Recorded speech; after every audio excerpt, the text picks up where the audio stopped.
Hello दोस्तों, स्वागत है आप सभी का आपके अपने चैनल फिजिक्स पढ़ना में। तो दोस्तों, आप सभी लोग कैसे हैं? मैं उम्मीद करता हूं कि आप सभी लोग मस्त होंगे।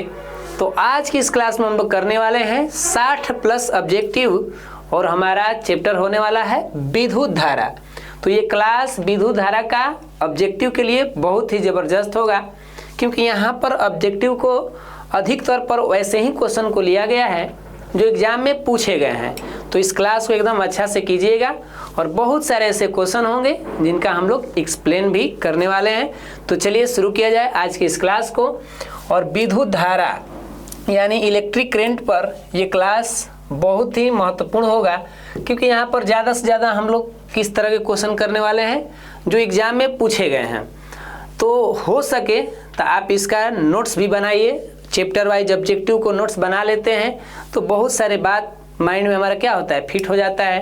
तो देखिए, जब नोट्स बनाइए तो वैसे क्वेश्चन को ज़्यादा रखिए अपने नोट्स में जो थोड़ा क्रिटिकल हो, जो आपको थोड़ा डाउट लगता हो, और जो बिल्कुल सिंपल है उसको ज़्यादा मत उतारिए, ठीक है ना।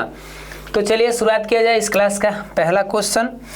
और ये क्या है, फर्स्ट क्वेश्चन में देखा जाए करें कि लंबाई बढ़ने से तार का प्रतिरोध क्या होता है।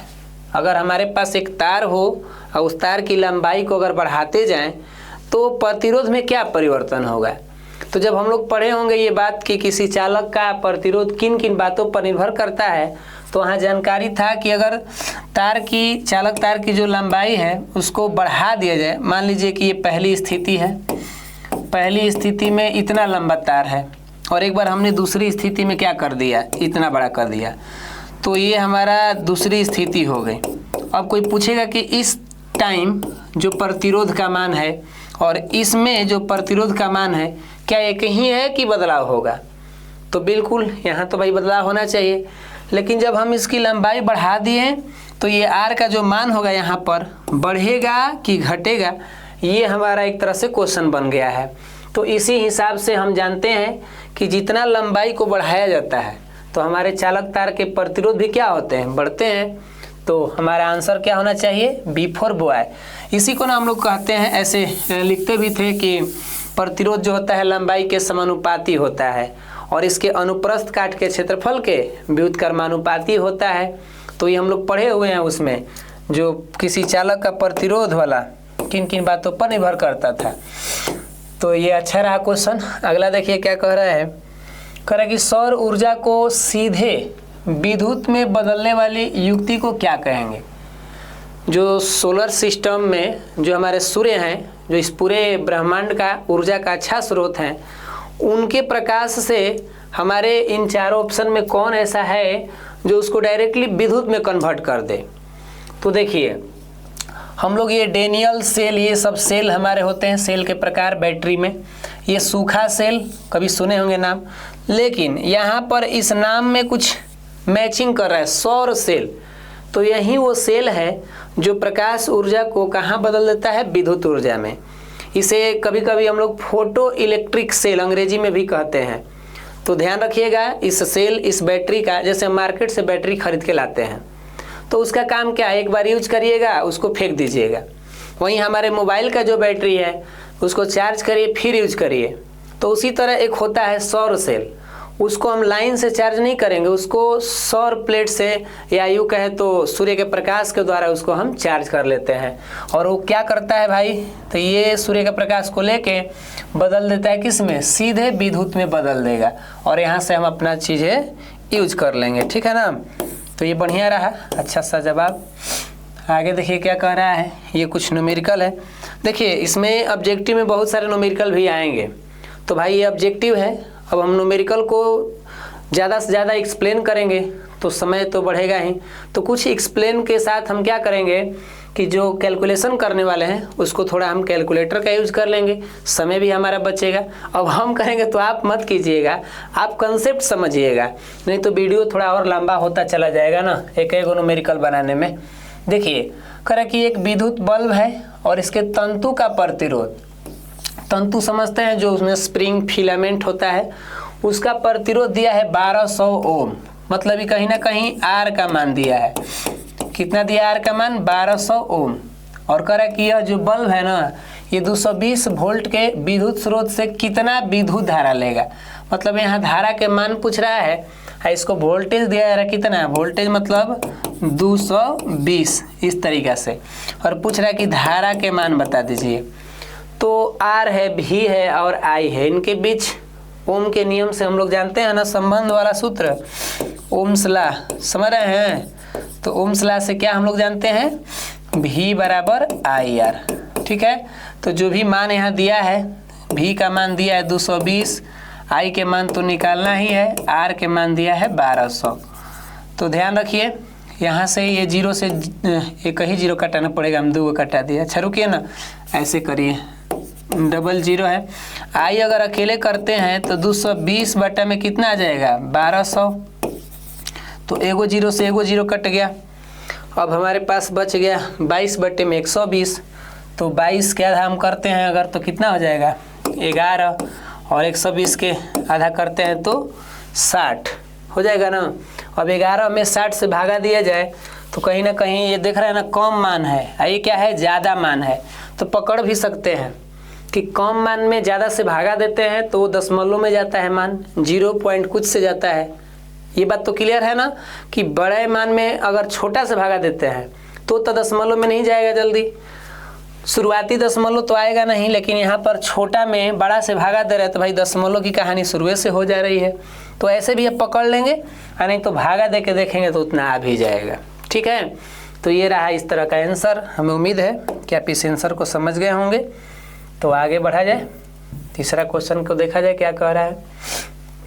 देखिए कह रहा है कि एक सेल है, इस सेल का विद्युत वाहक बल दिया है। विद्युत वाहक बल एक तरह के हमारे सेल में जो आवेश होते हैं उनको क्या करता है, गति में लाने का कार्य करता है। तो ये विद्युत वाहक बल एक विभव की तरह समझ लीजिए, इसका इसे ई से भी संकेत कर सकते हैं। मान लिया जाता है लगभग कि ये हमारा विभव की तरह होता है, ठीक है ना। तो कितना दे रखा है समझ लीजिए, भी कह दीजिए, नहीं तो ई भी लिख सकते हैं, क्या दिक्कत है। और इतना वोल्ट 1.5 वोल्ट है, और आवेश है यहाँ पर 1.0 करके। तो 1.0 मतलब क्या है, एक ही है, वो केवल कन्फ्यूजन में है। तो इतना से गुजरने वाले पर कार्य पूछ रहा है, W पूछ रहा है, यानी कि Q का भी मान दिया है कितना 1.0, यानी समझिए कि 1 है। तो भाई कार्य W बराबर नहीं पता, तो विद्युत विभव बराबर पढ़े हैं ना, कार्य बट्टे में आवेश, ठीक है। अब यहाँ से हम W को निकालना होगा तो क्या हो जाएगा, VQ हो जाएगा, VQ ना। V के मान कितना दिया है सर, तो वही बात है, EQ भी लिख सकते हैं आप यहाँ चाहेंगे तो। कुछ मामलों में यहाँ पर आप समझ सकते हैं, वोल्टेज दिया ही है 1.5 वोल्ट। तो बोलिए कितना हो जाएगा, यहाँ से E का मान है 1.5 गुणे इसका मान है 1.0। तो अभी हमने क्या कहा कि 1.0 माने 1 होता है, तो 1 से 1.5 में गुणा करें तो 1.5 ही ना होगा, यानी 1.5 क्या कार्य है तो इसका जूल होना चाहिए। तो इस तरह से हमारा आंसर C दिख रहा है यहाँ पर। ये बातें समझ गए, ओके ना। चलिए आगे बढ़ा जाए, क्योंकि ये न्यूमेरिकल है। तो अब हम लोग सर कैसे बनाएंगे एग्जाम में। देखिए भाई, रफ कॉपी मिलता है, आप उसी कॉपी के पीछे में जब आप फाइनल में देंगे तो सबसे पिछला पेज पर हेडिंग बना दीजिए रफ, और वही जी अपना जो कैलकुलेशन है कर लीजिए। लास्ट में जब आप पेपर जमा करिएगा तो उसको ऐसे क्रॉस कर दीजिएगा कि भाई ये रफ किया गया है, ठीक है ना। उसको भी लोग देखते हैं, एग्जामिनर लोग जांच करता है कि भाई ये बंदा किया है ना, रफ किया है ना, तो बड़ा अच्छा इफेक्ट जाता है, उस पर प्रभाव जाता है। ये कह रहा है कि कौन सा कथन जो है ना इसमें सत्य है, बताइए। ये 4 ऑप्शन दिए हैं, इनमें बताना है कि कौन सत्य है। तो एक वोल्टेज एम्पियर, तो हमें लग रहा है कि वोल्टेज का मतलब ये वोल्ट है, एम्पियर है, ओम है, ये मात्रक के रूप में दे दिया है, सूत्र के रूप में नहीं दिया है। तो हमें लग रहा है कि सब में कॉमन क्या मिल रहा है, I, R और V, ये ना है। इन्हें यहाँ से हमें समझ में आ रहा है V बराबर IR, V बराबर क्या समझ में आ रहा है IR। तो चलिए यहाँ पर देखिए V मतलब वोल्ट को, तो वोल्ट ये 2 ऑप्शन है। इस ऑप्शन के हिसाब से धारा और प्रतिरोध के मात्रक को क्या होना चाहिए, गुणा होना चाहिए। जैसे धारा का मात्रक हो गया एम्पियर और प्रतिरोध का मात्रक हो गया ओम, तो कहीं आपको एम्पियर ओम गुणा में दिख रहा है, एम्पियर ओम दिख रहा है लेकिन भागा में है, तो ये तो गलत हो गया। ओम एम्पियर ये तो हो भी नहीं करेगा क्योंकि ओम पहले कहाँ से आया। अब हम पहुँच रहे हैं एम्पियर, एम्पियर देख रहे हैं, इसका मतलब धारा को पहले कर दीजिए, तो धारा को अकेले कर देंगे तो V बटा में R हो जाएगा। मतलब इसका मात्रक एम्पियर, इसका वोल्ट और इसका ओम, यानी वोल्ट भागे ओम कहाँ दिख रहा है जी, तो ये दिख रहा है C में ही हमको दिख गया, देख लीजिए वोल्ट भागा में ओम, तो बात वही है, अनुपात वही है। तो इस तरह से हमारा ये आंसर C सत्य होगा। अब यहाँ थोड़ा कॉमन दिमाग लगाना पड़ेगा, नहीं तो बिना दिमाग लगाए आप कुछ को मार देंगे, बिना सूत्र को समझे तो गड़बड़ हो जाएगा, और गलती करने के बाद पछताना ये बड़ा दुख होता है। कहा जाता है कि किसी कार्य को करते समय सोचना या किसी कार्य को करने से पहले सोचना बुद्धिमानता कहलाता है। कोई भी हम कार्य करते हैं तो उससे पहले सोच रहे हैं या उस कार्य को कर रहे हैं तो भी थोड़ा बहुत हम सोच रहे हैं, तो कहीं ना कहीं वो बुद्धिमानता कहलाता है। और कार्य हो जाने के बाद सोचते हैं अगर कि कैसे हो गया, क्यों हो गया, नहीं होना चाहिए, हमको ये ऐसे हो गया दुनिया जहान, तो इस तरीक़ा से जो सोचते हैं ना उसे हम मूर्खता कहते हैं। मतलब कार्य होने से पहले उसके बारे में सोचना बुद्धिमानता होता है, और कार्य हो जाने के बाद उसके बारे में सोचना मूर्खता कहलाता है। ये हमारे पढ़ाई में ऐसा कहानी है, बस सीख लेना है, ना कि अब उसको लेकर अपने मन में दुख पैदा करना है। तो निम्नलिखित पदार्थों में चालक कौन है, यानी हमारे पास 4 ऑप्शन दिए हैं और इन चारों में बताना है कि चालक कौन है। तो चालक मतलब क्या, जिनमें एक सिरे से दूसरे सिरे तक आवेश का क्या हो, प्रवाह हो, तो उसी को हम लोग बोलते हैं चालक। तो चालक हमारे एल्युमिनियम होंगे, क्योंकि एल्युमिनियम खुद में क्या है, धातु है। याद आ रहा है ना, एल्युमिनियम Al, परमाणु संख्या 13 और परमाणु भार 26 की 27, अरे भाई भुला रहे हैं क्या जी, 27 होना चाहिए, देखिएगा। तो एल्युमिनियम जो है ये क्या है, खुद में धातु, और धातुएं विद्युत का क्या होती हैं, चालन करती हैं, सुचालक होती हैं। तो इस तरह से हमारा C आंसर क्या है, राइट है। ठीक है, आगे देखा जाए, ये कुछ भाई न्यूमेरिकल टाइप के दे दिए, तो बड़ा अजीब है। वोल्टता V1 पर शक्ति P1, वोल्ट है V1 और शक्ति क्या है P1। ठीक है, एक प्रतिरोधक, यहाँ पर एक प्रतिरोध की बात आई है। फिर कह रहे वोल्टता V2 पर शक्ति P2 के प्रतिरोधक श्रेणी में जुड़ा है। माने इस टाइम यहाँ पर भी प्रतिरोध है, यहाँ भी प्रतिरोध है, लेकिन इस प्रतिरोध के लिए क्या है, V1 P1। हेजी जौन प्रतिरोध होगा इसके लिए क्या है, तो V2 P2 है।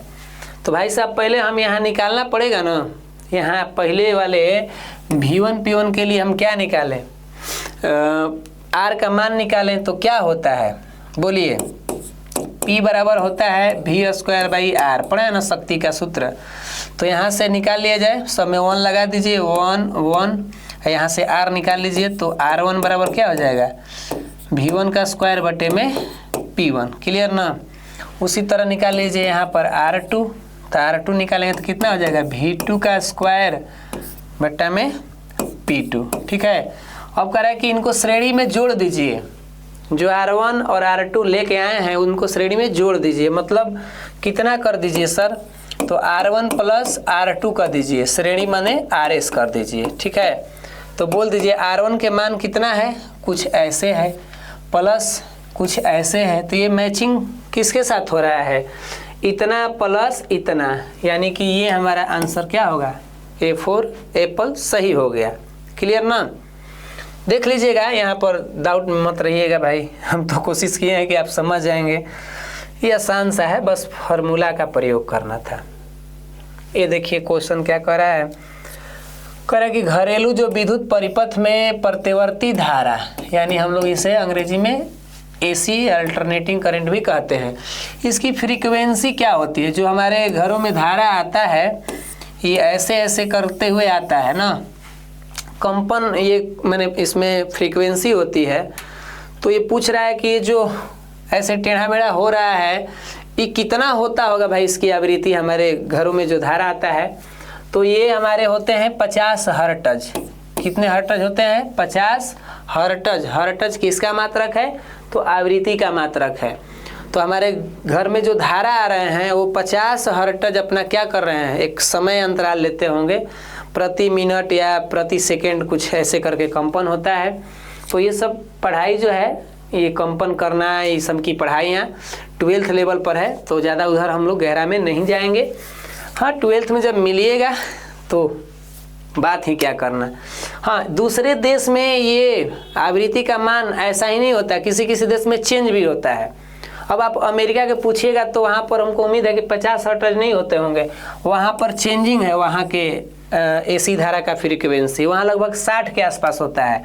थोड़ा गूगल पे सर्च करिएगा कि अमेरिका में जो प्रतिवर्ती धारा है, एसी धारा, कितना हर्ट्ज का होता है, तो कुछ अलग बता देगा। ठीक है, तो ये वैल्यू है, याद रखना है, नहीं तो इसको अब जानने की ज़रूरत नहीं है कि क्या है नहीं है सर, तो फिर इसका टॉपिक ही अलग हो जाएगा।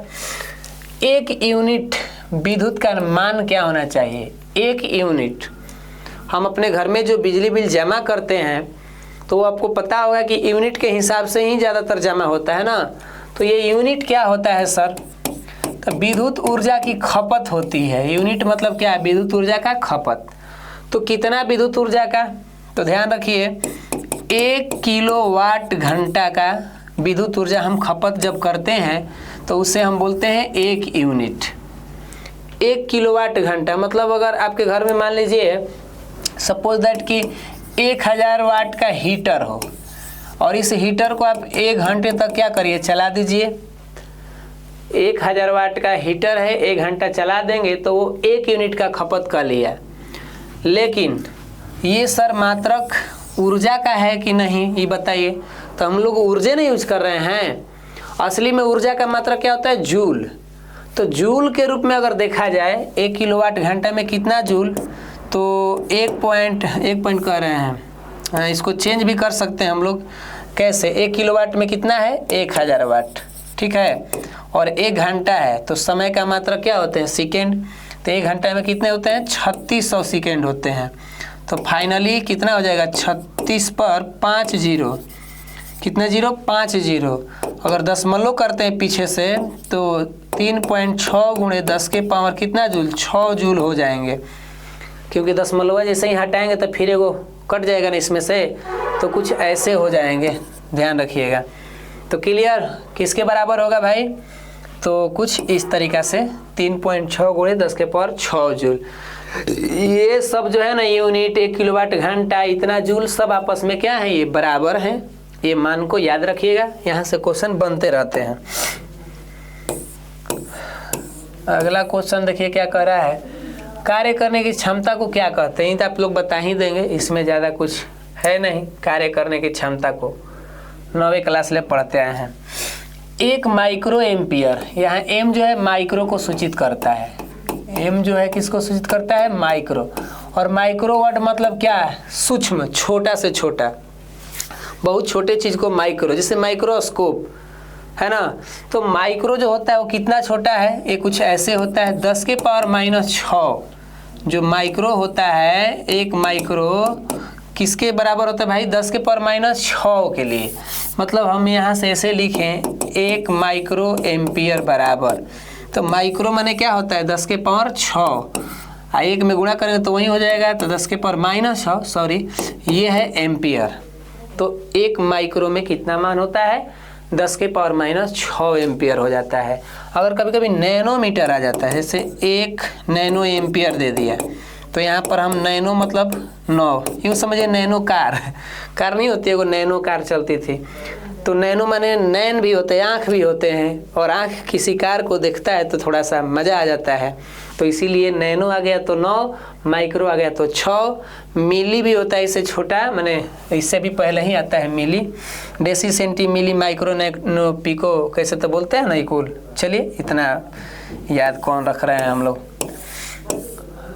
अगला समझिए, लिखा है कि आमीटर का प्रतिरोध होता है। ये आमीटर क्या है सर?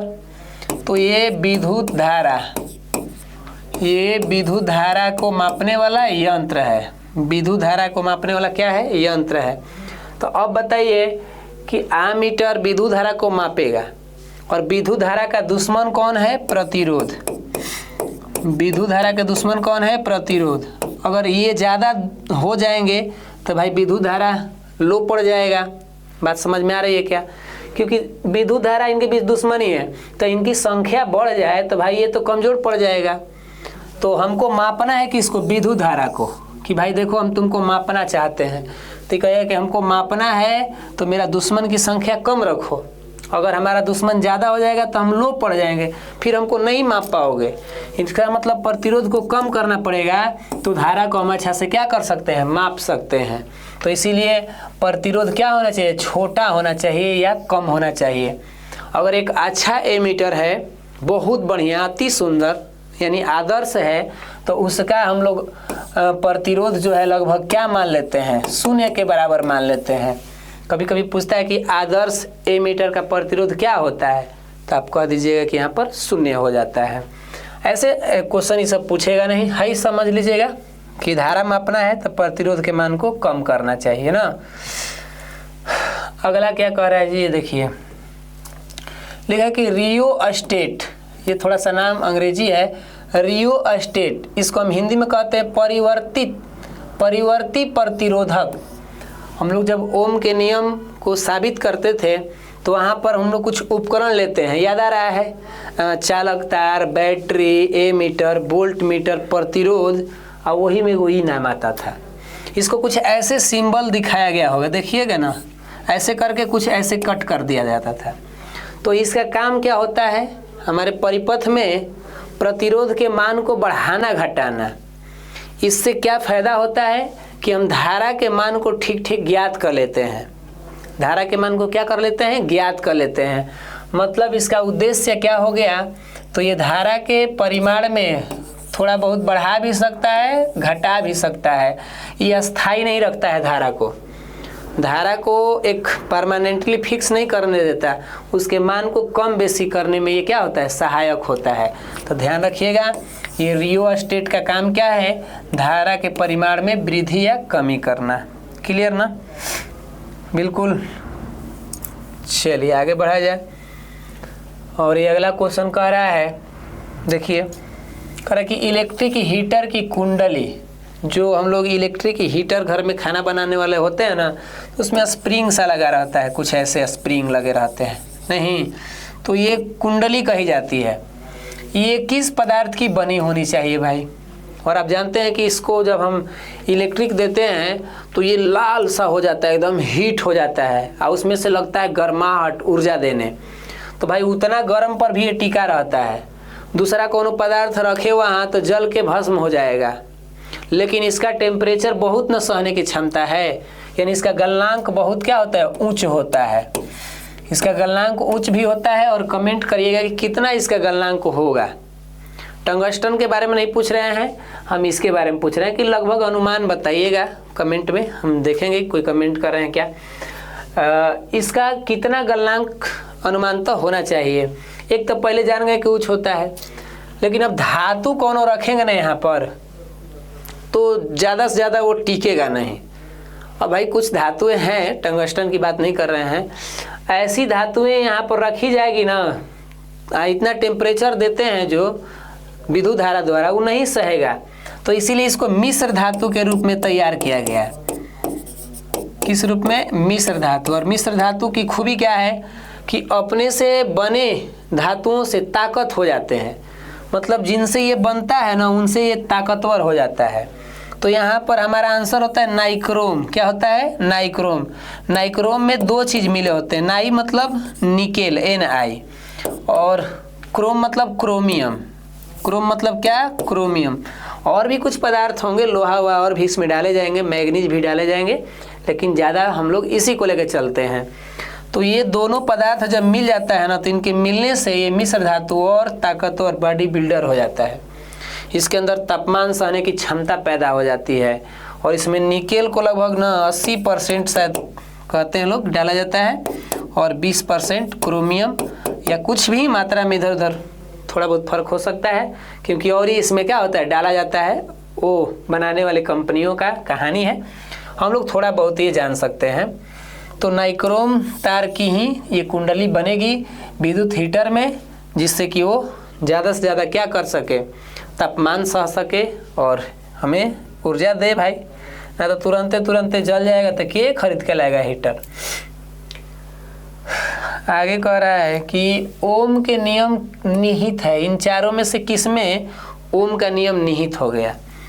तो V बराबर क्या होता है, IR होता है। लेकिन IR कहीं दिख रहा है V बराबर, तो सर यहीं दिख रहा है, B फॉर बॉय में छुपा है। तो चलिए अच्छा रहा क्वेश्चन।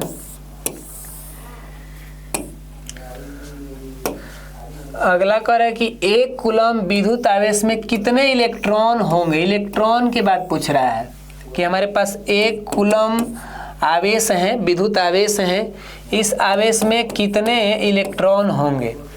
हम लोगों को पता है कि 1 इलेक्ट्रॉन बराबर कितना होता है, 1.6 × 10⁻⁻19 कूलम। लेकिन ये पूछ दिया कि 1 कूलम अगर रख दें तो बताओ कि कितना इलेक्ट्रॉन होगा। तो हम लोग इसको कैलकुलेशन करके एक वैल्यू याद रखे थे, जो कितना होता था, तो ये होता था 6.25 × 10⁻18 इलेक्ट्रॉन। आप चाहेंगे तो यहाँ से निकाल सकते हैं, यहाँ पर 1 कर दीजिए और ला दीजिए 1.6 × 10⁻⁻19। ठीक है, अब इसको आगे कर देते हैं कैलकुलेशन, जानना है तो इसीलिए। तो देखिए ये दशमलव हटाएंगे तो ऊपर हो जाएगा 10/16 हो जाएगा ना। ये जो है चल जाएगा इधर, गुणा में ला दीजिए, ऊपर भेज दीजिए ना, तो 10 के पावर क्या हो जाएगा, रुकिए इसको अच्छा से लिख देते हैं, ये चल जाएगा ऊपर, है उठा के इन्हें ऊपर ला दीजिए, तो 10 के पावर कितना हो जाएगा, अरे 18 लिख रहे हैं का जी, 19 है ना, और ये है 1 कूलम। अब 10 में 16 से भागा देंगे तो थोड़ा सा अजीब लग रहा है, क्योंकि छोटा में बड़ा से भागा दे रहे हैं, वो 0 इससे लेके डाल दीजिए तो ये हो जाएगा 100, जी हो जाएगा 16 गुणे, जब एगो 0 दे दिया तो 10 के पावर 18 बच गया, इधर है 1 कूलम। अब 100 में 16 से भागा करेंगे तो आएगा हमारा क्या 6.25 गुणे 10 के पावर 18 बचिए गया है। तो अब तो समझ गए ना बातें, क्लियर ना। चलिए आगे बढ़ा जाए। क्या कह रहा है, ये भी न्यूमेरिकल है कि किसी विद्युत बल्ब का अनुमानतांक 220 वोल्ट 100 वाट है। हमारे पास कोई विद्युत बल्ब दिया है जिसका वोल्टेज लिखा है कितना, 220 वोल्ट लिखा है, वाट में पावर दे दिया है 100 वाट। ठीक है, इतना वाट का कोई बल्ब है, बल्ब होगा कोई इतने वाट का। जब इसी बल्ब को जो दिया है पहले से, इसी बल्ब को हम क्या करते हैं 110 वोल्ट पर जोड़ देते हैं। मान लीजिए कि मेरे पास ये बल्ब है, इसको पहले से हम देख रहे हैं कि लिखा है इतना इतना वैल्यू, लेकिन घरे जब लगाने लगे तो घर का वैल्यू जो है इलेक्ट्रिक का अलग है, तो उसी से जोड़ेंगे। तो अब हम जब उस टाइम जोड़ेंगे तो उस टाइम उसकी शक्ति क्या होनी चाहिए, इस टाइम P का मान क्या होगा। तो पहले से कह रहा है कि पहले बल्बे पे लिख दिया है कि P का मान हतना है, V का मान हतना है, लेकिन किसी ने इस बल्ब को ला करके इतना वोल्टेज पर जोड़ेगा तो कितना शक्ति जाएगी बताइए। तो भाई नया शक्ति को निकालने के लिए क्या चाहिए, नया शक्ति के लिए V चाहिए और R चाहिए। तो V तो नया में दे दिया कि 110 है, P तो पूछिए दिया, R कहाँ से लाएं। तब R हम पहले के वाला से न लाएंगे, R घरे से तो नहीं लाएंगे, तो R बराबर हमको पता नहीं। तो होता क्या है भाई, हम लोग पढ़े शक्ति का फॉर्मूला ना, P बराबर V²/R। R है जी निकालना है तो निकाल लिया जाए, R बराबर कितना V² में P है ना, V² मतलब 220 का स्क्वायर, P मतलब बटा में 100। तो कहीं ना कहीं 220 का स्क्वायर करने का मतलब क्या, 220 गुणे 220 करिए ना, अच्छा रहेगा, बटा में 100 एक आया लिख रहे हैं। ये रुकिए नहीं जी, हम चेंज कर ले रहे हैं जी, दिमाग का घूमेगा। 220 गुणे 220 एजे रख दिए, आज बटा में 100 कर दिए, तो एगो 0 से एगो 0 मर गया, यू कट गया, अब बच गया 22 गुणा करिएगा, तो 22 गुणा करें तो कितना हो जाएगा 484 ओम आएगा, यानी ये आर का भी मान आया है। अभी शक्ति नहीं आया, टेंशन में मत हो जाएगी सर शक्ति नहीं आया, अब शक्ति लाया जाए यहाँ से, है क्लियर ना। चलिए अब हम लेके आ रहे हैं वहाँ से, तो फिर P बराबर क्या होता है V² बटा में R।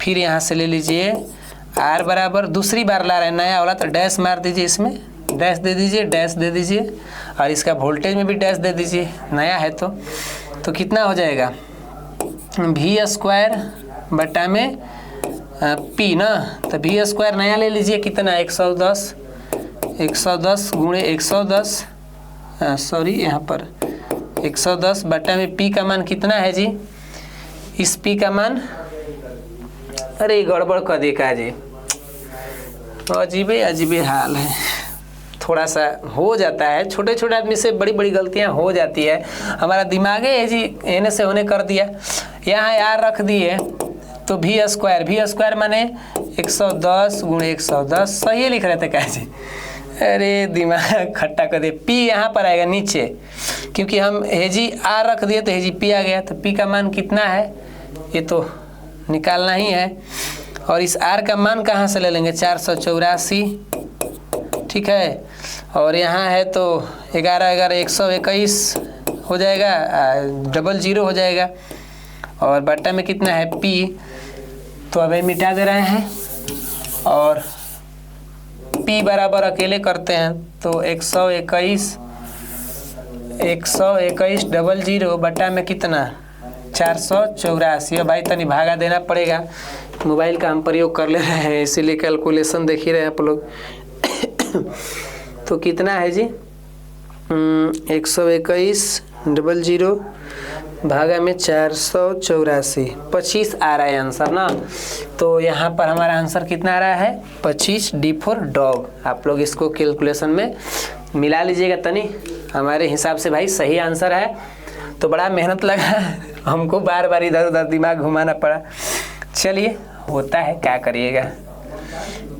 ये क्वेश्चन कह रहा है कि 1 वोल्ट कहलाएगा, 1 वोल्ट मतलब कितना के बराबर, तो हम जानते हैं वोल्ट माने विद्युत विभव, विभव बराबर क्या होता है कार्य बटे में आवेश, तो कार्य होंगे 1 जूल, आवेश होंगे क्या 1 कूलम, तो 1 जूल 1 कूलम कहाँ है B4 बॉय पे है, ठीक है ना। चलिए ये आसान था, भारी भरकम नहीं है।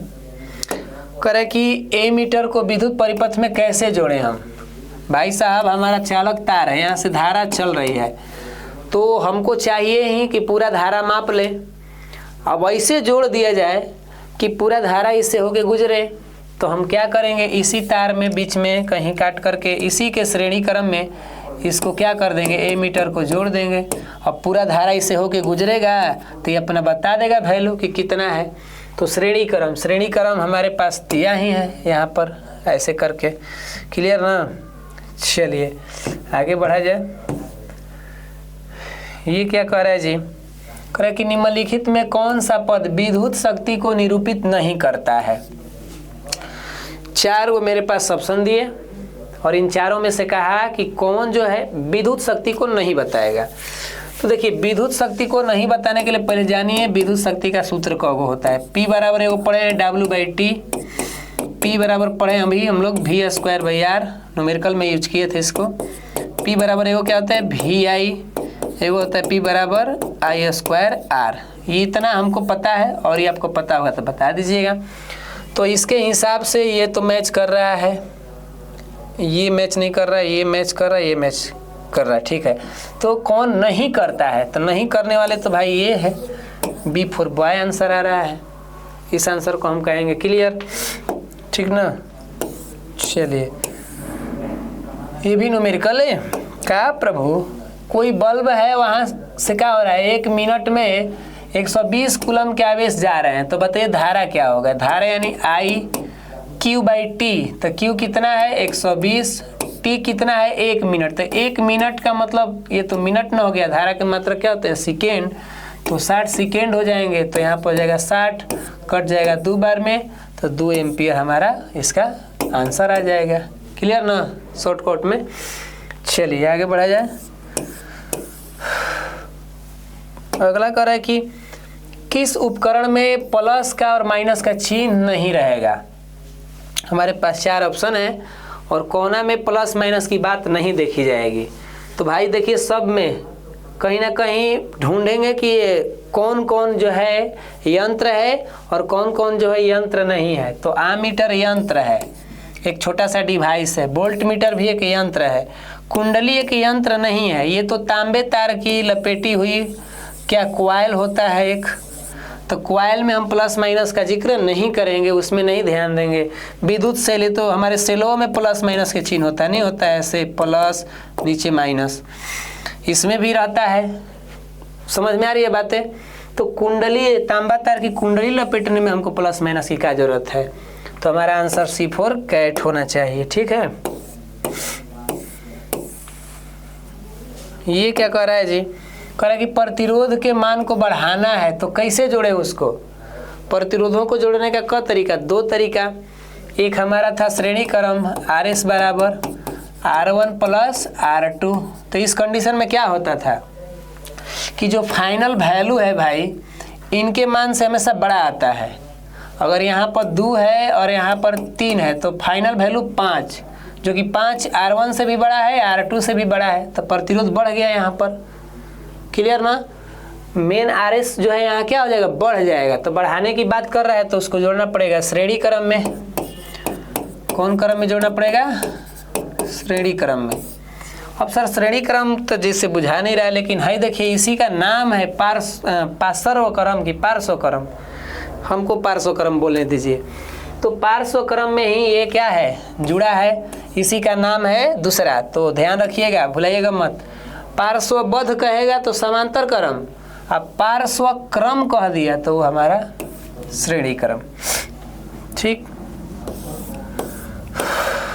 आगे बढ़ा जाए ना। बोलते बोलते ना सच कहिए तो आजकल मौसम भी वैसा चल ही रहा है, सर्दी टाइप का, तो थोड़ा बोलते बोलते अजीब लग जा रहा है कभी कभी। कोई बात नहीं, आइए समझा जाए। अभी तो मेहनत का समय है भाई, मेहनत तो करना पड़ेगा ना। कहा तो कुछ पाने के लिए कुछ खोना पड़ता है, लेकिन ये समय है, एग्ज़ाम जब नज़दीक होते हैं तो कुछ पाने के लिए कुछ करना भी पड़ता है, तो थोड़ा मेहनत तो करना ही पड़ेगा। ऐसे ही थोड़े होता है, यानी राजा की तरह जीने के लिए गुलाम की तरह मेहनत भी तो करना पड़ रहा है। ऐसे ही है कि आप कर लीजिएगा कुछ। तो देखिए करें कि किसी बल्ब से 220 वोल्ट पर 2 एम्पियर की धारा जा रही है, तो प्रतिरोध बताइए क्या होना चाहिए? यानी V बराबर हम IR पे ले लेते हैं इसको, क्योंकि इसी की बातें हुई है। तो 220 वोल्ट और 2 एम्पियर की धारा और प्रतिरोध बताना है। तो 220 का कितना? 110, यानी R का मान हो जाएगा 110 ओम। तो ओम कहाँ है भाई? यहीं पर है 110। क्लियर ना? ये तो मस्त था, न्यूमेरिकल है, क्या करिएगा। ये कह रहा है कि R ओम के प्रतिरोध हैं, यानी जितने भी प्रतिरोध हैं सबका मान R है। ये नहीं कि 2 ओम 4 ओम दे दिया। कह रहा है कि N प्रतिरोधों को, ये वो नहीं कह रहा है कि 5 गो 6 गो जोड़िए, N तक इतना जोड़िए कि पता नहीं कितना जोड़िए। जोड़िए कैसे? तो समांतर क्रम में सबका मान R है, N तक ले जाइए उनको जोड़ते जोड़ते, जोड़िए तो कौन क्रम में? समांतर में, मतलब 1/RP जोड़िए। तो 1/R1 का मान भी R है, प्लस 1/R2 के मान भी R है, 1/R3 के मान भी R है। ये काम कब तक करिए? N तक, N बार करिए। तो भाई साहब इस कंडीशन में हम नीचे वाले के क्या निकालेंगे? लघुत्तम। तो R निकल जाएगा, R कट जाएगा, तो 1 + 1 + 1। इसका मतलब ये 1 1 कहाँ तक जाएगा? N तक।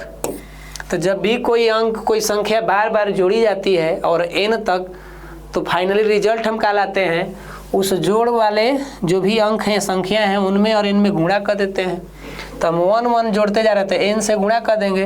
अगर कोई व्यक्ति 2 + 2 + 2 + जोड़ते जोड़ते N तक जा रहा है, तो इसे हम 2 × N भी कह देंगे, जहाँ N जो है संख्या है, कितना जोड़ रहे हैं आप। तो यहाँ 1 से N से करेंगे तो N हो जाएगा, बटा में R है, इधर 1/RP। तो इसको क्रॉस मल्टीप्लिकेशन करेंगे या इसको पलट देंगे तो क्या हो जाएगा? बदल जाएगा वैल्यू। कितना हो जाएगा? ये RP बराबर हमारा आंसर हो जाएगा R/N हो जाएगा। आप क्रॉस भी गुणा करके देख लीजिएगा ना। तो इस हिसाब से हमारा C4 कैट, कैट मतलब बिल्ली, है ना। तो ऐसे आगे बढ़े हम लोग, बड़ा मेहनत लगा इसको बनाने में। ये भी न्यूमेरिकल है, आप लोग समझ लीजिएगा ना भाई साहब। इसको मारिए कमेंट, न्यूमेरिकल का इतना हम बनाए, कमेंट मारिए। कौन नंबर में क्वेश्चन है? 26 का कमेंट मारिएगा आप लोग, ना तो फिर न्यूमेरिकल बनाने में समय लग रहा है, थोड़ा फास्ट चला जाए जी। किसी चालक के लिए प्रतिरोधकता का मात्रक क्या होना चाहिए? कोई चालक है उसके प्रतिरोधकता के मात्रक बताइए। तो हम लोग पढ़वे किए हैं, कितना होता है? ओम मीटर होता है। किसी चालक के जो प्रतिरोधकता है, जैसे हम लोग पढ़े हैं ना, रो बराबर AR/L। सूत्र याद आ रहा है क्या? उसका AR लंबा था इसीलिए वो रो रहा था। AR लिखा है ना, AR माने दोस्त, लंबा है इसीलिए हम रो रहे हैं भाई। तो ये A है तो क्षेत्रफल मीटर स्क्वायर, इसका मात्रक। प्रतिरोध है तो ओम, लंबाई है तो भाई मीटर। एगो मीटर से एगो मीटर मर गए, तो इसको ओम को पहले रख दीजिए, इधर मीटर हो गया। तो हमारा क्लियर बात।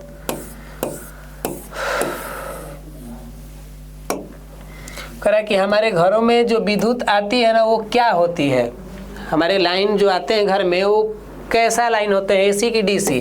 तो भाई हमारे घरों में AC आते हैं। कितना वोल्ट? लगभग 220 वोल्ट पर हम लोग काम चला लेते हैं।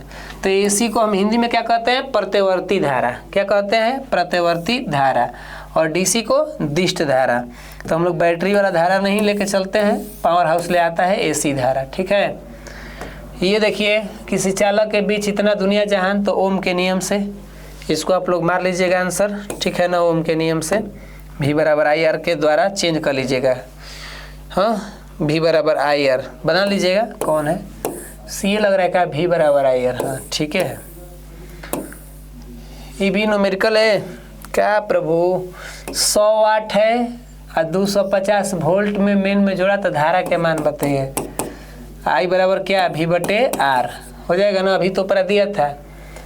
तो धारा के मान निकालना है। V है कितना? 250 और बटा में ये है 100 वाट। क्या है? 100 वाट। तो कर लीजिएगा, कैलकुलेशन करके मार लीजिएगा आंसर। समझ रहे हैं? नहीं तो कट ही जाएगा, ऐसे ही कट गया 0 से 0। और 5 25, 5 दूनी 10, तो 5/2। 5/2 को आप कर लीजिएगा। समझ में आ रहा है ना? 5/2 माने 2.5, तो 2.5 तो अब क्या करना है? आंसर ही आ गया, तो हम क्या करें? ठीक है, चलिए बताते बताते आंसर कर दिए। ये क्या कह रहा है कि जब किसी चालक तार से विद्युत धारा प्रवाहित करेंगे तो कौन से कण गतिशील होंगे? चालक तार में जो भी हमारा आवेश जाता है ना, चालक तार में क्या जाता है? आवेश। और आवेश किसी पदार्थ का क्या है? एक आंतरिक गुण की तरह होता है। और उन पदार्थों में जो परमाणु होते हैं, उनके अंदर 2 कण पर दिखाता है, ये प्लस प्रोटॉन पे और इलेक्ट्रॉन पे माइनस दिखाता है। लेकिन गति में कौन रहता है?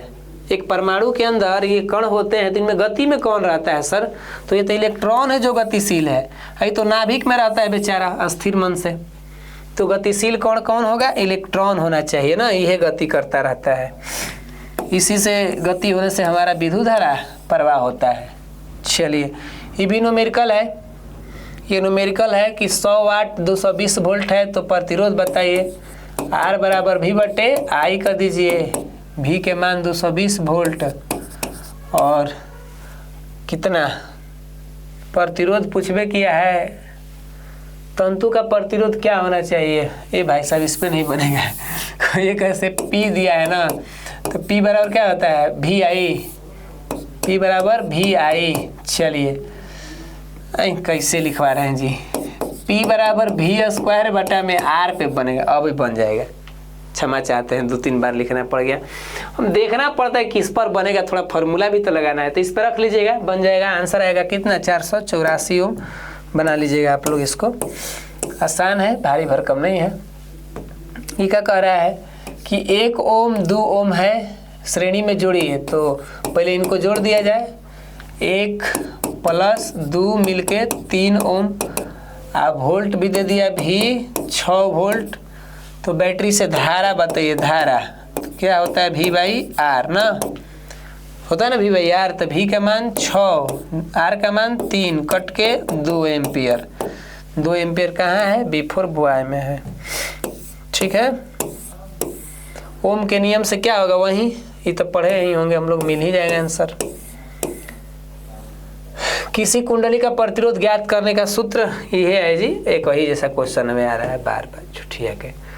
हाँ, ये कह रहा है कि कौन इसमें चलने वाले हैं, कौन है जो विद्युत का सुचालक है। हम लोग ये बात तो जानते हैं कि विद्युत को चलने के लिए क्या चाहिए, कुछ चालक पदार्थ चाहिए, लेकिन हाई सारे लोग क्या हैं, ये तो अधातु हैं, ये भी अधातु हैं, लेकिन इसी अधातु में ग्रेफाइट एक अपवाद निकल जाता है जो कार्बन का क्या होता है, अपरूप है। कार्बन के अपरूपों में ये ऐसा है ना कि इसमें इलेक्ट्रिक क्या होते हैं, चले जाते हैं। जो पेंसिल हम लोग नहीं लिखते हैं पेंसिल से, उसी में ग्रेफाइट होते हैं, वो काला जो उगते हैं वो ग्रेफाइट होता है, उसमें लाइन जा सकता है। कभी उसके साथ लाइन के साथ मजाक ही मत करिएगा ना, नहीं तो फिर बाद में मजाक करने लायक नहीं छोड़ेगा। समझिए, विद्युत धारा का प्रबलता का एसआई मात्रक, ये हमें कन्फ्यूजिया दे रहा है। हम समझे विद्युत धारा का मात्रक क्या होता है, एम्पियर होता है। क्लियर ना, विद्युत धारा का मात्रक क्या होता है, एम्पियर। धारा मापने वाले यंत्र को, ये तो हम जानिए रहे हैं कि एमीटर होता है। कोई बार पूछा है जी, बाप रे 12, 14, 15, 17, काश 2026 में पूछते ना। ये वाला, एक इलेक्ट्रॉन पर कितना आवेश होंगे जी, 1.6 × 10⁻⁻19 कूलम। अगर एक इलेक्ट्रॉन पर कितना प्रोटॉन होंगे तो वो बता देगा, वहीं बतिया है, वैल्यू वहीं रहेगा, चिन्ह प्लस में रख दीजिएगा ना। जैसे पूछ रहा है एक इलेक्ट्रॉन पर, वैसे ही पूछ देगा एक प्रोटॉन पे कितने आवेश होंगे। प्रतिरोध का एसआई मात्रक क्या होता है सर, तो ये वहीं ग्रीक अक्षर ओमेगा टोपी है जो हम लोग पहनाए थे, इसको ओम होते हैं प्रतिरोध का एसआई मात्रक। ये सब तो मस्ते क्वेश्चन है, भारी भरकम नहीं है। हाँ, ये देखिए, जूल कूलम किसके बराबर है, जूल कूलम किसके बराबर है, तो जूल मतलब कार्य का मात्रक, कूलम मतलब आवेश। ये किसके बराबर होगा भाई, ये तो होगा विद्युत विभव के बराबर होगा। और विभव कहाँ है भैया, ये तो विभव है ये है डी में है विद्युत विभव, तो डी फॉर डैडी। ठीक है, विभवांतर का एसआई मात्रक क्या होना चाहिए। आप जानते हैं कि विभवांतर जो होता है वो भी विद्युत विभव की तरह ही क्या अपना मात्रक रखता है, इन दोनों में कहीं बदलाव देखने को नहीं मिलते हैं। तो इसलिए हम कह सकते हैं कि विद्युत विभव का ही मात्रक वोल्ट होता है। समझ रहे हैं ना, दो विद्युत क्या जी, दो विभवों के बीच के अंतर को विभवांतर कहते हैं। क्लियर, कहा ना कहा बोला जा रहा, कबो कबो बोलते बोलते आदमी। विभवांतर मापने वाले, तो अब देखिए विद्युत विभव को जिसने मापा वही तो विभवांतर को मापेगा, तो वो भी किसको मापेगा भाई, वोल्ट मीटर के द्वारा। और वोल्ट मीटर को परिपथ में जोड़ते कैसे हैं, समांतर क्रम में, समांतर क्रम में जोड़ लेते हैं। ठीक है, ये भी एग्जाम में पूछ सकता है, इससे हमें फायदा होगा ऑब्जेक्टिव के लिए। ये क्या है जी, शक्ति का एसआई मात्रक क्या होगा, तो शक्ति का एसआई मात्रक किधर गए जी, शक्ति का एसआई मात्रक बताइए, वाट होता है। और इसके बड़े मात्रक भी होते हैं ना, किलोवाट, मेगावाट। याद आ रहा है, किलोवाट मतलब 1000 वाट, मेगावाट मतलब ऐसे रख दीजिए ना शॉर्टकट में, ऐसे रख दीजिए 10⁻³ वाट। ठीक है, ये होते हैं। वो अश्व शक्ति होता है, याद आ रहा है क्या, अश्व शक्ति कितना होता है, एक अश्व शक्ति एक HP में 746 वाट होते हैं ना। ये भी हमारे शक्ति के ही मात्रक हैं, इनमें से भी कोई क्वेश्चन दे सकता है ऑब्जेक्टिव में, तो ध्यान रखा जाए। किलोवाट मतलब 1000 वाट विद्युत शक्ति के मात्रक है, मेगावाट भी विद्युत शक्ति का मात्रक है, और अश्व शक्ति भी उसी का है। इन्हीं में भूलवाने के लिए देता है किलोवाट, घंटा। तो जैसे ही घंटा लग गया तो मंदिर वाला घंटी बज गई कि ना, सोचो भाई, थोड़ा यहाँ पर ध्यान लगाओ, मंदिर में गए हो तो ये हो जाएगा ऊर्जा का बिजनेस वाला मात्रक ना, व्यापारिक वाला। तो भुलाइएगा मत, दोनों में कंफ्यूजन मत करिएगा। ध्यान रखिए, आवेश के प्रवाह के समय दर को, तो भाई पूरा चैप्टरवे का नाम है, हम लोग पढ़ रहे हैं विद्युत धारा, तो हे जी हम ये नहीं जाने कि आवेश जाएगा तो क्या कहेंगे, इसे तो हम कहेंगे विद्युत धारा। ठीक है, किलोवाट घंटा किसका मात्रक, अभी तो इसका गीत गा रहे थे।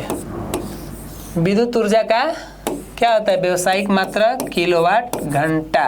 कितना होता है इस पे, 3.6 गुणे 10 के पावर 6 जूल, इसी को कहते हैं 1 यूनिट, जो हमें बिजली बिल भरने में यूज करते हैं इसका ना। चलिए, तो हम लोग आ गए 50 क्वेश्चन, 50वां कह रहे सर, हाँ ठीक है, 60 तक हम लोग लेके चलने वाले हैं। अब हम भी टिके हैं, आप भी टिके हैं तो बढ़िया है, नहीं तो फिर कितने लोग इसकी शुरुआत किए होंगे और बीच से ही लौट गए होंगे। आधा मंजिल जो भी हमारा होता है ना, वहाँ आधा पहुँचना और फिर वापस लौटना, कहीं ना कहीं एक दूसरे के क्या होते हैं, मंजिल तक बराबर तो हो जाते हैं रास्ता, लेकिन फिर भी हम लोग लौटना पसंद करते हैं, जाना पसंद नहीं करते। अक्सर वहीं अपने मंजिल तक पहुंचते हैं, जो अपने कदमों की काबिलियत पर विश्वास रखते हैं। मतलब उनको अपने चलने पर, अपने मेहनत, अपने कर्म पर उनको विश्वास होता है, तो वहीं अक्सर मंजिल तक पहुंच जाते हैं। बाकी तो बैकअप ले लेते हैं। वो लोग भी सोचते हैं बैकअप लेने को, लेकिन हर बार वो बाउंस बैक कर जाते हैं, फिर से वो लड़ने के लिए, आगे बढ़ने के लिए तैयार हो जाते हैं। तो ये रहा कुछ हम लोग का ऐसे कहानी। तो अभी तक टिकना बस की बात नहीं है, सबको टिक जाएगा। 1 किलोवाट बराबर क्या होगा? देखिए, ये गबड़ा दिया है हमें क्वेश्चन में, 1 किलोवाट, यहाँ पर घंटा भी जोड़ दीजिए। 1 किलोवाट घंटा बराबर क्या होगा ना? तो 1 किलोवाट क्या हो जाता है 1000 वाट के, तो ये कितना होना चाहिए 3.6 गुणे 10 के पावर 6 जूल के ना। यहाँ समझ लीजिएगा घंटा छूट गया है, ये टाइपिंग मिस्टेक है। 1 जूल में कितनी कैलोरी होती है? 1 जूल में कितनी कैलोरी होती है? ध्यान रखिए कि ये कैलोरी भी हमारा क्या है, ये कैलोरी भी हमारा मात्रक ही है ऊर्जा का, और अर्घ भी मात्रक है। तो कैलोरी थोड़ा बड़ा होता है, कैलोरी थोड़ा क्या होता है, बड़ा होता है। तो इसमें अब हम देखें कि इसका आंसर क्या होना चाहिए। 1 जूल बराबर कितना कैलोरी होना चाहिए, आप लोग इसको खोज करके इसका आंसर मारिएगा, ठीक है ना। हमको उम्मीद है कि हमारा आंसर इसका इतना आना चाहिए। ऐसे हम थोड़ा इसमें डाउट में भी लग रहे हैं, क्योंकि हमें याद है कि 1 कैलोरी बराबर 4.2 जूल करके होता है। तो रुक जाइए ना, हम निकाल ही लेते हैं। 4.2 जूल करके होता है, तो कन्फ्यूजन दूर कर लेते हैं। 1 में 4.2 जूल से भागा कर रहे हैं, तो आ रहा है 0.238। तो लगभग इतना ही हम लोग मान लेंगे, ठीक है ना, इतना ही हम लोग मान लेंगे। सही में, चलिए, कन्फ्यूजन इस पे हमें लग रहा था, हो जाता है भाई, आदमी है तो क्या करिएगा, सब कुछ याद रहेगा। इतना इंसान हो जाएगा महान, तब तो कहना ही क्या है। चलिए, विद्युत बल्ब का फिलामेंट किसका बना है? जो हम लोग विद्युत बल्ब देखते हैं, कुछ मान लीजिए एक हम बल्ब बना रहे हैं, ऐसे डिजाइनिंग बल्ब है, ये जो है ना फिलामेंट, इसी का नाम तंतु भी है, हिंदी में तंतु भी कहते हैं। तो ये किस पदार्थ का बनता है? तो ये बनता है बहुत ही ताकतवर गलनांक वाला, बहुत ही उच्च गलनांक वाला, जिसका नाम क्या है, टंगस्टन, और संकेत क्या होता है, W। तो टंगस्टन का हम प्रयोग करते हैं। ये बहुत हाई लेवल में, इसमें कहते हैं ना लोग कि ये 3500 डिग्री सेल्सियस के आसपास इसका क्या होता है, गलनांक होता है, बड़ा हाई लेवल के गलनांक है। 100 डिग्री पर तो पानी खौलने लगा ना जी, 100 डिग्री पर, ये हजारों में है, समझ लीजिए कितना ताकतवर है ये। तो हल्का में मत लीजिएगा इसको। किलोवाट घंटा में क्या होना चाहिए? अब जूल दे रहा था, जूल को उड़ा दिया, 2017 में पूछा है, तो हमने बताया ना कि 1 यूनिट के बराबर होते हैं 1 किलोवाट घंटा। हर बार जूल पे ही मत चले जाइएगा ना, यूनिट के बराबर होता है, देख लीजिए यहाँ पर। आगे क्वेश्चन कर रहे हैं 1 HP हो बताए थे, 1 HP में कितना होता है, 746 वाट। ऐसे 745 होता है, अब पॉइंट में कुछ और ही वैल्यू हो जाता है, तो पढ़ने के लिए हम लोग 746 वाट कर लेते हैं, ठीक। चलिए, क्या कह रहा है कि किसी वोल्टमीटर स्केल पर, किसी वोल्टमीटर स्केल पर 0 वोल्ट और 1 वोल्ट लिखा गया, इसको 20 को विभाजन करिए। मतलब जो विद्युत वोल्ट है, इसका अगर अंतर निकालें तो कितना अंतर हो जाएगा, हमारा अंतर निकाला जाए, क्योंकि 2 गो, मान लीजिए मेरा ये स्केल है, ये क्या है, स्केल, ये शुरू हुआ 0 से 1, फिर 1 के बाद 2 आएगा, 3 आएगा, 4 आएगा, जैसे नहीं होता फीता मापने वाला। तो पहले का शुरू होता है 0 से, जीरो के बाद है ना 1 2 3 होता है। तो ये कह रहा है कि 0 से लेके 1 तक में कितना विभाजन करेंगे अगर 20 ले भागा दें। तो पहले विद्युत विभव का अंतर कितना आएगा हमारा 1 वोल्ट का अंतर आएगा। अब इस 1 वोल्ट को 20 ले हम करते हैं भागा, क्योंकि 20 भाग में इसको तोड़ना है। अब ये मेरा मार्कर है 0 से लेके 1 तक है, तो इसको 20 बार तोड़ेंगे तो कितना इसका भाग निकलेगा। अब यहाँ देख लीजिए कितना निकल रहा है, थोड़ा सा कर देते हैं 1 भागे 20 0.05 वोल्टेज में क्या हो जाएगा, टूट जाएगा। ठीक है ना। तो चलिए आगे बढ़ते हैं। ये जो दमदार क्वेश्चन था, विद्युत विभव कौन सी राशि है। विद्युत विभव, ध्यान रखिए हम लोग जो विद्युत धारा का चैप्टर पढ़ रहे हैं इनमें शायद ही कोई ऐसी राशि होगी जिसको हम लोग क्या मान के चलेंगे, सदिश, क्योंकि ज़्यादा से ज़्यादा इसमें क्या आया है, अदिश राशि ही आया है। तो ध्यान रखिएगा कि विद्युत विभव हो, विद्युत धारा हो, प्रतिरोध हो, ये आवेश हो हमारे भाई साहब, आवेश पे भी थोड़ा सा कभी कभी आदमी का डाउट हो जाता है। तो ध्यान रखिए हमारे धारा, प्रतिरोध और ये विभव, ये सब क्या है, अदिश राशि के अंतर्गत में आते हैं ना। तो ये ध्यान रखना है। वोल्ट मीटर को किस क्रम में जोड़ना है, बताए थे ना कि ए मीटर को जब जोड़ेंगे श्रेणी क्रम में, तो वोल्ट मीटर को जोड़ दीजिए समांतर क्रम में। एगो याद रखिएगा, एगो अपने से याद हो जाएगा का जी, एक पे एक फ्री कहते ना लोग, बाई 1 गेट 1 फ्री, एगो खरीदो एगो फ्री। ये क्वेश्चन कह रहा है कि कौन विद्युत का सबसे अच्छा चालक है। कौन विद्युत का सबसे अच्छा चालक है भाई, तो सबसे अच्छा हमारे चांदी जी हैं, ए जी। ऐसा लग रहा है इनको कोई बुला रहा है ए जी, तो ये कहेंगे का जी, तो चांदी जी आप में विद्युत धारा ज़्यादा जाता है, तो हाँ जाता है। क्यों जाता है, क्योंकि मेरा जो प्रतिरोधकता है इनका क्या होता है, कम होता है। इनकी चालकता जो है, प्रतिरोधकता की चालकता का हम कह दिए, देखिएगा मेरा दिमाग तनी मनी इधर हैंगो कर रहा है अभी खाने। आमीटर को किस क्रम में मापेंगे, आमीटर को किससे मापा जाता है, तो धारा मापा जाता है। धारा समझ में आ रहा है ना, ये तो जानबे करते हैं हम लोग, ये कौन नया बात है। हाँ ये समझिए, कुछ क्वेश्चन बढ़िया दे रहा है।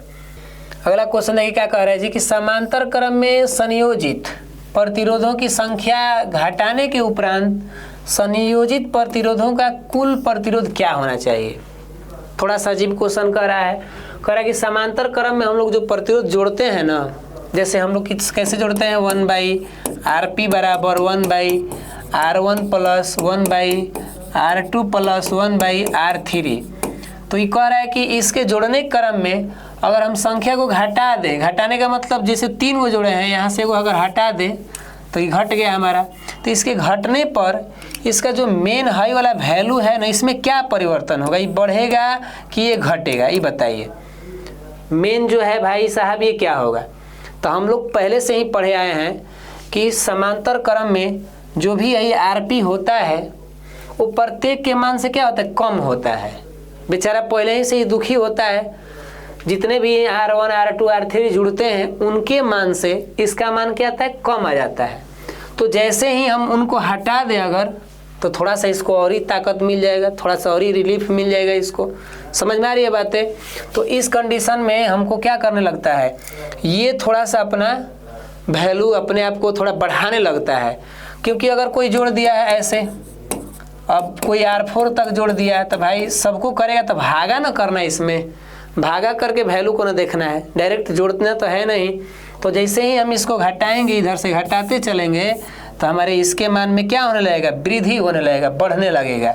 ये काम हमारा किस में है, ये हमारे समांतर क्रम में है, यानी कि क्या हो जाता है, बढ़ जाएगा। अगर यही काम चलेंगे श्रेणी क्रम में देखने, मान लीजिए हम RS में देखते हैं R1 plus R2 plus R3, इसमें देखते हैं। तो इसमें अगर हम किसी को घटा दें तो बेचारा इसका मान कम हो जाएगा, नहीं हो जाएगा। देखिए कैसे सर, मान लीजिए 2 है प्लस है, मान लीजिए 3 है प्लस R3 जो है मान लीजिए 4 है, तो कुल कितना आया, 4 3 7 2 9 आया। 3 को जोड़े हैं तो 9 आया है। किसी दिन हमारा दिमाग हैंग किया, कहा कि चलो एगो घटा दो, तो घटाने का मतलब 4 हट गया, तो वैल्यू कितना आ गया बताइए, 7 हो गया। मतलब श्रेणी क्रम में अगर घटाते जाएं तो मान भी कम होगा, और वहीं समांतर क्रम में उसको घटाएं तो उसके मान में बढ़ जाएगा। ये है कैलकुलेशन। आप इस मेथड को वहाँ भी मैथमेटिकल कर सकते हैं। तो चलिए आगे बढ़े हम लोग। 60 प्लस आप ही लोग ना कहवाए हैं। निम्न में कौन सा पद विद्युत परिपथ, हाँ, विद्युत शक्ति को निरूपित करता है। अच्छा, एक बार लिखा था ना पीछे कि कौन नहीं निरूपित करता है। अब करेगी, बताओ कौन करेगा। तो भाई देखिए कौन करेगा, है ये तो है I² कर देगा। है तो हमको पता ही नहीं है, हयो नहीं पता है हमको, हयो नहीं पता है। लो हो गया ना, खुश, सब लोग खुश। चलिए मस्त है। विद्युत ऊर्जा का व्यापारिक मात्रक क्या है सर? तो ये हमारा क्या होगा, विद्युत क्या कह दिया, किलोवाट घंटा दुनिया जहान। यो नहीं होगा ना, यो नहीं होगा, यूनिट होगा। क्यों सर? यूनिट होता है किलोवाट घंटा के बराबर। तो विद्युत ऊर्जा का व्यापारिक मात्रक पढ़वे किए हैं किलोवाट घंटा, तो इसका हो गया 1 यूनिट के बराबर। तो ऐसे भी क्वेश्चन हैं भाई साहब, थोड़ा बोलते बोलते थकान भी तो आदमी को हो जा रहा है। क्वेश्चन है जितने हैं, चलो मान लीजिए 60 प्लस सब्जेक्टिव है। क्लियर ना? तो चलिए अभी तक जो भी टिके हुए थे, हम काफ़ी इस बात के लिए गर्व महसूस कर रहे हैं कि कम से कम इतना समय तक आप लोगों के अंदर ऊर्जा है कि आप टिक पाएँ पढ़ने के लिए। नहीं तो कौन इन भीड़ों में इतना लंबा समय देने वाला है पढ़ने के लिए, क्योंकि दुनिया का एक बोरिंग काम में से एक है पढ़ाई। बाप रे बाप, इसे अधिकतर लोग पढ़ नहीं पाते हैं, क्योंकि शिक्षा की जो जड़ होती है वो बहुत कड़वी होती है भाई। उसके शुरुआती इतना कड़वा लगता है, लेकिन जैसे जैसे आप पढ़ते जाएंगे तो एक समय ऐसा आता है कि इसका फल मीठा भी लगने लगता है। तो इसीलिए ये बात कही गई कि शिक्षा की जड़ कड़वी होती है, परंतु उसके जो फल मिलते हैं ना वो काफ़ी मीठे हो जाते हैं। तो हमें उम्मीद है कि आप इतने समय तक टिके और इस क्लास को अच्छा से किए। तो आइए आगे चलते हैं और मिलेंगे आने वाले अपने अगले क्लास में। तब तक के लिए आप सभी लोग मस्त रहिए, स्वस्थ रहिए। जय हिंद, जय भारत।